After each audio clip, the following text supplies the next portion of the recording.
രണ്ടാം നൂറ്റാണ്ടിൽ മാർക്കസ് ഒറേലിയൂസ് ചക്രവർത്തിയുടെ കാലത്താണ് വിശുദ്ധ ഡിയോണീസിയൂസ് ജീവിച്ചിരുന്നതെന്ന് കരുതപ്പെടുന്നു. അക്കാലത്ത് സഭയിലെ വാക്ചാതുര്യമുള്ള ഇടയന്മാരിൽ ഒരാളായിരുന്നു വിശുദ്ധൻ.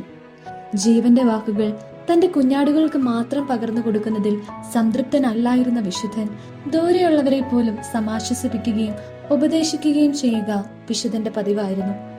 വിവിധ ക്രൈസ്തവ സഭകൾക്ക് വിശുദ്ധൻ എഴുതിയ കത്തുകൾ മൂലമാണ് അദ്ദേഹം ശ്രദ്ധേയനായിട്ടുള്ളത്.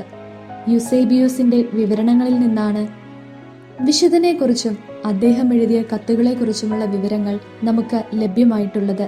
വിശുദ്ധ പീറ്റർ സോട്ടർ പാപ്പായുടെ കാലത്ത് റോമിൽ നിന്നും ലഭിച്ച സഹായത്തിന് നന്ദി പ്രകാശിപ്പിച്ചുകൊണ്ട് വിശുദ്ധൻ റോമൻ സഭയ്ക്ക് എഴുതിയ കത്തിൽ സഭ നടത്തി വന്നിരുന്ന കാരുണ്യ പ്രവർത്തനങ്ങളെ ഇദ്ദേഹം ഉള്ളു തുറന്ന് പ്രകീർത്തിച്ചു.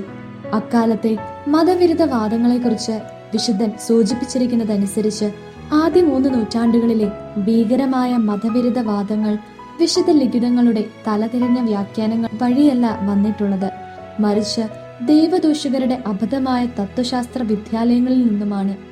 മതവിരുദ്ധ വാദങ്ങൾ വിഗ്രഹാരാധകരുടെ അന്ധവിശ്വാസപരമായ അഭിപ്രായങ്ങളുടെ ചിറകിലേറി.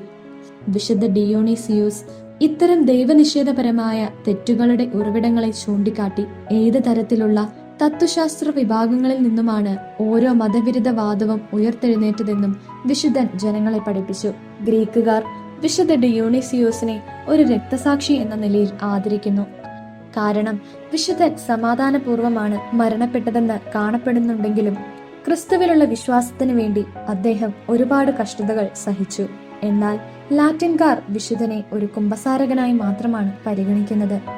പാശ്ചാത്യ ദേശങ്ങളിൽ ഏപ്രിൽ 8-നും പൗരസ്ത്യ രാജ്യങ്ങളിൽ നവംബർ 29-നും ഇദ്ദേഹത്തിന്റെ തിരുനാൾ ആഘോഷിച്ചു വരുന്നു.